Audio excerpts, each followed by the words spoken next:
Isiniwalat na sanhi ng pagiging emosyonal ni Migs Molino pagkatapos ng kanyang birthday concert.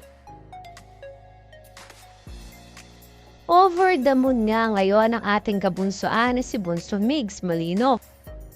Dahil sadya namang hindi siya ipinahiya ng napakaraming mamigs at kabunsuan. Katulad ng ating inaasahan, dinumog naman ang birthday for a cause ni Bunso Migs Molino.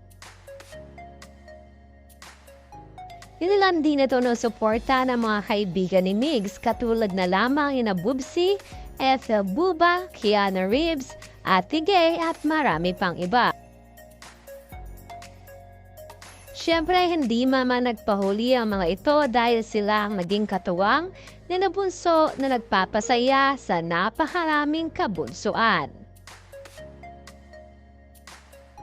Todo din ang suporta ng pamilya ni Bunso at hindi rin malaman ni Nanay Belen at ni Nene kung paano ni sila magpapasalamat sa mga supporters ni Migs.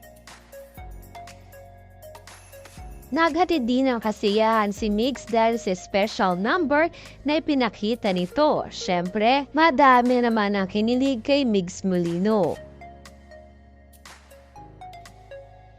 Napakasaya nga ni Bunso dahil hindi niya inaasahan na magpahanggang ngayon ay ganito pa rin ang kanyang makukuhang suporta.